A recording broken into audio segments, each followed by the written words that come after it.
Oke, ketemu lagi di Speedlit 49.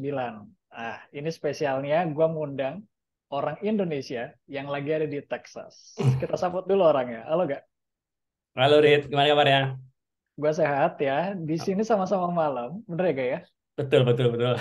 Tapi bedanya 1 jam. Ini gimana sama-sama di US bedanya 1 jam? Coba ceritain gak? Kita nih kenapa beda 1 jam gak? Iya, karena ada sama lah kayak di Indonesia ada perbedaan waktu. Kalau di Indonesia ada tiga perbedaan waktu, kalau di US ada Betul? empat ya. Kalau di Kentucky Itu apa? dia. Eastern ya, Eastern Time. Eastern. Texas tuh Central Time, ada Central Mountain Time, Time. ada juga Pacific Time ya, PT. Dan inilah kenapa gue bahas di awal, karena gue saking semangatnya, 1 jam yang lalu, gue ngundang Dirga kan, gue chat Dirga, gak ayo kita mulai. Terus dia bilang, Rit, gue masih di jam segini, masih di jalan. Oh iya juga, salah di gue gak lihat jam. Gitu ya kayak.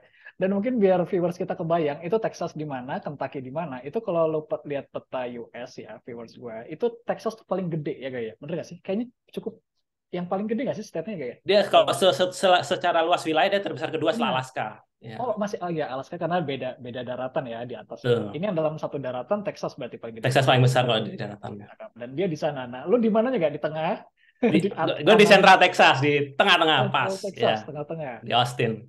Cakep itu ya kira-kira ya. Dan kalau Kentucky itu agak ke timur dikit gitu ya. Dan gak segede Texas pastinya. Gitu. Oke, itu pengetahuan tentang US sebelum jadi pelajaran geografi.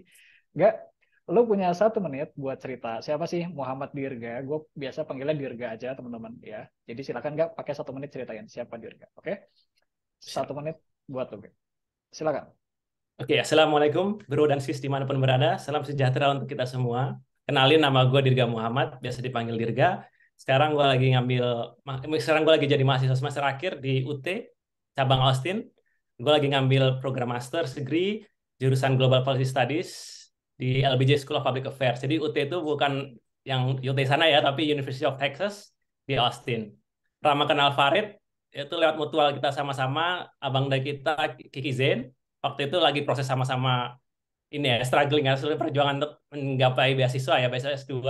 Tapi fun fact-nya, walaupun kita satu sekolahan di PKN STAN, satu angkatan bahkan, tapi berhubung beda space. Farid lo di pajak ya, gue di akun, kita nggak pernah kenal sebelumnya, jadi kayak beda universe gitu. Tapi semesta juga yang mempertemukan. Here I am, ngobrol bareng di channelnya Farid, sharing sama lo semua. Yuk, gasken. Cakep. Kayaknya 2 tahun di US udah belajar concise. Jadinya ke bawah. Harus itu. Harus ya. Kalau enggak, profesor nanya, what's your point? Iya. Muter, muter, Pengalaman. muter, muter. Ah, udahlah. Betul-betul. Ya, itulah kita Indonesia ya. Pengennya ramah tamah dan yang lainnya. Jadi sekali lagi, guys, kita lulusan STAN 2008. Beda spesialisasi dulu, gua pajak di akuntansi. Tiba-tiba instansi juga beda gitu ya. Tapi begitu daftar Fulbright ternyata bareng gitu loh. Pas pandemi ya guys ya. Kemarin pas pandemi. Kebetulan teman kita tadi Zain itu duluan. Makanya dia jadi mentor kita nemenin latihan mock kalau nggak salah mock up gitu ya. Dan alhamdulillah dia juga lanjut ke US-nya di New York ya waktu itu. Sekali lagi Dirga di Texas, gue di Kentucky gitu ya. Dan kita semua itu Fulbright ya, beasiswa dari pemerintah Amerika Serikat. Oke Kak, thank you. Jelas banget intronya ya. Mudah-mudahan semuanya bisa ngikutin lo sekolah di US nih dengan beasiswa apapun. Sekarang masuk ke intinya. Jadi kalau speaker gue cerita leadership, manajemen, teori, pengalaman gitu ya. Ini biasanya mereka cerita apapun. Nah, ini juga sama. Dirga bakal cerita apa, gue juga penasaran deh kemarin ya. Apa nih yang mau lo ceritain? Oke? Begitu lo lihat timernya, artinya lo mulai. Siap gak? Siap. Siap. Speedlit ala Dirga. Oke, gue buka dulu dengan sebuah kutipan yang sangat berkenaan sama gue dari Presiden Amerika Serikat yang ke-34, Dwight David Eisenhower, kalau yang kenal, yaitu leadership is the art of getting someone else to do something you want done because he want to do it. Bukan karena dia harus, bukan karena dia terpaksa, tapi karena dia ingin melakukannya. Nah, itu menurut uh, salah satu tokoh ternama ya. Tapi kalau secara internalisasi, secara gue sendiri, gue mengambil sebagian dari itu, yaitu dengan sekalian mengakai topi sebagai auditor gue juga, bahwa menjadi leadership itu bukan hanya tentang value, tapi juga tentang bagaimana atau bagaimana kita menambah value itu. Leadership itu ya bisa jadi seseorang, bisa jadi aktivitas yang menambah value kepada organisasi tempat lo bernaung ataupun pada stakeholders-nya. Nah, stakeholders itu bisa macam-macam. Bisa masyarakat, bisa keluarga, bisa teman, pokoknya siapa aja yang merasakan manfaatnya yang lo berikan. Nah, apa sih itu value? Singkatnya, value itu adalah nilai yang lo anut. Bisa jadi lo terapkan dalam hidup lo, bisa itu prinsip, bisa itu kepercayaan, bisa itu standar etik, bisa common sense, bahkan logika sederhana yang bisa bikin lo mutusin sesuatu yang hanya lo sendiri yang yakin gitu. Yang bisa bikin lo berbuat sesuatu. Jadi seseorang dengan leadership skill itu harus bisa menambah nilai di orang di sekitarnya. Salah satunya bisa jadi caranya dengan memberikan mentorship, bisa jadi dengan ngasih contoh, bisa jadi ngasih koreksi maupun feedback ataupun apresiasi. Pokoknya hal-hal yang bisa membuat lo berbuat yang lo lakukan karena lo pingin. Balik lagi ke kutipannya Dr. David Eisenhower tuh, he wants to make you do what because you want to do it, because not because you have to do it. Bukan karena terpaksa, bukan karena disuruh, tapi karena kita ingin melakukannya. Mungkin gitu aja. Thank you. Sadis, sadis. Ini kalau jadi speech graduation boleh nih kayaknya. Kata Dirga, read gue tesis aja mungkin masuk persiapan. Gue gak ada tesis, Rit. Gak ada. Aduh, enak banget. Aduh, mungkin ada kayak paper atau apa enggak? Terakhirnya apa? Kita policy research project di RP, Policy jadi research. program setahun ya. Tetap ya, tapi kan ada yang ditulis ya kayak pasti. Iya, report sih jadinya. Report, policy report ya. Cakep sih. Gue pindah aja lah ke kampus tuh. Suruh tesis. Enggak. Ya mungkin memang keunikan ya kampus masing-masing ya. Makanya kan suka ada coursework sama tesis tadi atau tadi istilahnya project ya kira-kira gitu. Oke gak? Gue masuk ke 2 menit gue ya. Tadi thank you ceritanya gue dapat banget intinya value edit gitu ya dari seorang atau sebuah action dari leadership kira-kira gitu. Oke. Enggak, kita mulai dari ini dulu. Tadi lo nyebut audit. Ya, karena gue tahu lo juga kerjanya audit sebelumnya. Boleh spill gak instansinya gak sebelumnya? Di Badan Pemeriksa Keuangan, di BPK. BPK, ya. Temen gue juga ada, beberapa BPK juga ada gitu ya. Dan lo dapat beasiswa Fulbright, dan lo langsung ke Texas ya. Di schoolnya apa gak tadi sekali lagi? Di LBJ School of Public Affairs. LBJ-nya singkatannya lo kan ya? Lyndon B. Johnson, Presiden Amerika ke-36. Cakep. Dan jurusannya, masternya apa? Master Global Policy Studies. Jadi Global Policy Studies. Oke. Ada spesialisasi kayak auditnya nggak buat ya, gue lebih fokus ke anti corruption sama fraud prevention policies. Ini dia, ya. Jadi lo walaupun global studies yang mungkin gambaran orang awalnya kayak hubungan internasional atau misalnya diplomatik atau apa gitu, tapi ternyata global studies-nya itu ada spesialisasinya. Maksudnya fokusnya lo tadi ya anti fraud ya kalau nggak salah ya kayak. Sama satu lagi apa kan tadi? Korupsi, prevention ya. Siap ya, wajar banget itu kan memang ranahnya audit, memang harus di sana, gitu ya. Jadi sekali lagi, nah di yang pertama walaupun nanti detiknya habis nggak apa-apa, gue akan matiin juga gitu ya. Coba makna audit dari kacamata seorang Dirga itu apa? Karena kalau kita googling aja di dictionaries gitu ya, audit itu kan pemeriksaan, ya nggak?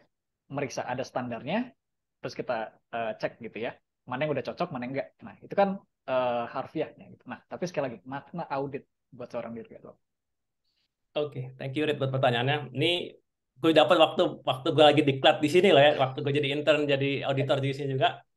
Di sini tanya tuh, audit itu apa sih? Apakah kita ngaudit orang yang lebih ahli? Apakah kita jadi lebih ahli dari yang kita audit? Ternyata bukan. Audit itu secara singkatnya itu tentang kontrol. Jadi bagaimana manajemen menerapkan kontrol, bagaimana setelah penerapan itu mengakses resiko-resiko yang ada, dan bagaimana setelah resiko diakses, apakah masih ada kayak perbedaan dengan kriteria atau perbedaan dengan regulasi yang ada gitu, atau perbedaan dengan policy yang ada. Jadi kita datang, auditor datang bukan untuk mencari kesalahan, bukan. Apalagi kalau performance audit ya, atau performance audit atau audit kinerja itu kita mencari mana yang bisa diperbaiki, mana yang bisa diimprove, mana bisa di added value gitu itu tadi kan. Jadi kita cari mana kontrol-kontrol yang lemah kita perbaiki, mana pengendalian-pengendalian internal yang lemah kita perbaiki, kita tingkatkan. Atau kalau ada yang bagus kita pertahankan. Jadi itu. Jadi untuk menambah value tidak hanya dari kesalahan-kesalahan tapi juga dari yang baik-baik atau dari best practice yang sudah kita terapkan. Oke, gue setuju nih. Jadi ibaratnya kayak untuk improve gitu ya. Dan ini relate nggak sama yang gue pelajarin di Google Project Management. Jadi Google Project Management itu selain kayak planning, eksekusi gitu ya, itu tahap terakhir adalah retrospektif. Retrospektif tuh gue pikir ini bahasa apa, makhluk apa gitu. Tapi sesimpel itu evaluasi gitu ya. Dan apa yang dievaluasi itu relate sama yang lu sampein. Jadi katanya kalau di retrospektif itu jangan cuma lihat yang kurang bagusnya, tapi lihat yang udah bagusnya gitu kira-kira. Jadi what went good sama what went wrong gitu. Makanya tadi pas lu bilang jangan cuma cari-cari kesalahan, tapi bisa juga nih dilihat dari yang apa yang udah bagus. Makanya audit macam-macam ya, ya. Ada audit performance atau apa dan yang lainnya. Dan tadi sekali lagi ya, tetap ujung-ujungnya mau kemanapun definisinya, lo selalu meyakini bahwa audit itu value added. Gitu ya, kayak kira-kira ngasih Betul, betul. nilai tambah gitu kira-kira. Dan ini jadi kan ngebuka orang bahwa audit jangan seserem yang meriksa nggak gitu aja, sebenarnya ada tujuannya ya kayak ya. Dan yang dilihat sekali lagi dua sisi ya, yang bagus sama yang bagus. Oke. Nah, langsung aja nih, penasaran dari tadi teman gue udah ke-spill banyak ya. Audit, belajar audit di US, internnya. Nah, kalau nggak salah di kota Austin ya. Bener ya, Gaya? Betul. Ya. Pertama kita mulai dari instansinya. Apa namanya? Kayak wali kotanya atau gimana? Ya, ya, Austin itu. municipality City of Municipality. Austin Oke. ya. Siap. Oke. Nah, lu intern sebagai apa? Bisa Sebagai audit intern, jadi ada posisi sebagai intern audit audit. intern. Ya. Oke, berarti audit kayak laporan keuangan kota atau apa nih? Performa lebih ke kinerja sih. Kalau Performa. keuangan udah dikasih ke Big Four semua, kebetulan Nah, punya oh duitnya buat gitu. bayar Big Four, Oh jadi gitu. kinerja aja kita fokus ke kinerja. Kinerja. Baik. Nah, ini menarik nih. Oke, enggak. Coba apa yang bisa lo ceritain selama pengalaman lo? Mungkin lo bisa mulai dari kapan lo mulai internnya gitu ya. Terus apakah sama kayak diklat-diklat atau magang-magang di Indonesia gitu ya? Pastinya kan bule-bule nih. Orang-orang kan pasti udah kebayang bule-bule ya kan. Terus apa gak yang menarik selama lo intern? Ceritain aja gak selama 2 menit ini. Silakan. Oke, thank you. Jadi yang paling berkesan itu kita dianggapnya kayak apa, melamar jadi pegawai gitu, benar jadi pegawai tetap. Oke. Jadi Iya, apa, iya. bikin dari resume apa CV kita yang diajukan tuh benar-benar serius. Jadi mereka tindakin serius gimana sih backgroundnya, sampai ada criminal background check juga tuh sekalian. Terus gue pikir ini ngapain, ini panjang amat prosesnya, jangan buat part time intern doang kan buat ngambil hours doang kan.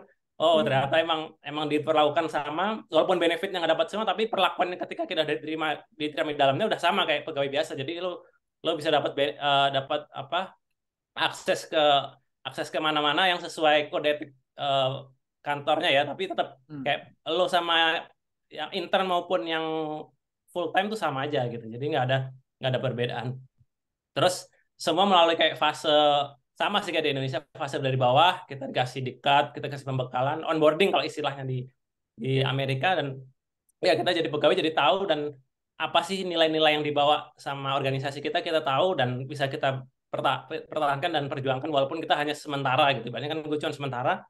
Mulainya waktu itu November, agak telat, harusnya kan summer, cuman karena dari kampus gue bilang kalau nggak dapat internship bisa dilanjutin di fall tahun berikutnya, udah gue ambil aja fall. Jadi gue Daripada mundur. sembari Iya, iya udah. sembari full time student, gue juga ngambil part ini sebagai part time intern sih Oh, jadinya. Iya. iya, iya. Oke. Dan juga yang bisa diterapin di sini udah mulai WFH udah sangat lumrah ya. Jadi Oke. gue hybrid. Ketika gue nggak kuliah, gue in person datang. Ketika gue kuliah, maka di Ya, jeda hybrid. kuliahnya itu gue Hmm. WFH gitu, online. Itu dia ya kan. Jadi lu fleksibel juga gitu ya. Nah, Iya. apa namanya keren banget sih ya. Jadi berarti ilmu dapat, pengalaman dapat gitu kan, dan pastinya apa namanya jadi kayak tahu gitu ya. Oh, ternyata prosesnya aja itu udah cukup ketat. Kenapa? Karena bukan apa-apa ya. Karena gue paham banget yang namanya masuk ke instansi kan, apalagi instansinya bukan negara sendiri gitu kan. Pasti mereka kan akan cek kan semuanya gitu. Dan menarik gitu ya. Apalagi sistemnya tadi WFH-nya udah jalan banget ya. Hybridnya bukan WFH-nya aja, hybridnya ya. Bisa in person sama ini. Oke. Nah, terus apa namanya dari situ kalau lu bisa kasih apa gambarannya ke kita, udah berapa lama nggak? Sorry, dari sejak Dari lu masuk November, jadi sekitar 6 bulan lah ya. November. Tuh, Iya. udah berapa tuh berarti kan? Desember, Januari, Februari, Maret. Udah lumayan ya. Sampai kapan nggak? Sampai lulus sampai sudah. Oh gitu. Jadi Iya. jadi mereka juga bilang oh ini mau lulus misalnya Mei gitu ya. Jadi sampai sampai situ ya. Iya, bahkan sebelumnya malah sampai akhir Mei kan. Terus gue bilang, wah wisuda gue tanggal 6 nih, nggak bisa. Nanti izin gue Mirip. habis. Itu. Bener ya udah nggak apa. Tapi mudah-mudahan aman ya kayak ya. Jadi lu dapat pengalaman juga dan pastinya lu itu jadi kayak bekal kan bahwa lu pengalaman nih jadi kayak audit intern di US kira-kira gitu. Itu cakep banget sih gitu ya. Nah, Gak, makasih ceritanya ya. Tadi intronya teman seangkatan ya. Mulai dari pakai kemeja dasi pas dinamika dulu di stan. Terus jadi PNS ya, dan kita akhirnya bareng berangkat ke US pakai beasiswa yang sama, satu batch nih kita bareng gitu ya, dan insya Allah bakal selesai di Mei ini juga. Lu tanggal 6, Amin. lu tahu tanggal berapa? Gua tanggal 7. Wih, Jadi mepet kita memang di awal-awal ya memang jadwalnya. Dan di situ juga apa namanya lu tadi ada pengalaman intern ya yang pastinya dari leadership-nya atau dari auditnya lu ngasih tahu ke kita bahwa itu dua-duanya bukan tentang manajemen yang rigid-rigid apa gimana enggak, tapi sesimpel ngasih value apa enggak gitu ya Gaya. Ngasih manfaat apa enggak gitu kira-kira dari apa yang dilakukan dalam pemeriksaan atau dalam manajemennya kira-kira kayak gitu. Makasih banyak gak waktunya ya. Lo lancar-lancar internnya, terus projectnya, reportnya, graduation sampai nanti kita balik ya. Harusnya di Indonesia kita ketemu lagi lah nanti. Oke? Siap. Iya, oke ya. Oke gak, makasih banyak sekali lagi dan viewers gue sekian dulu episode bareng Dirga ya. Sampai ketemu di episode selanjutnya. See you guys.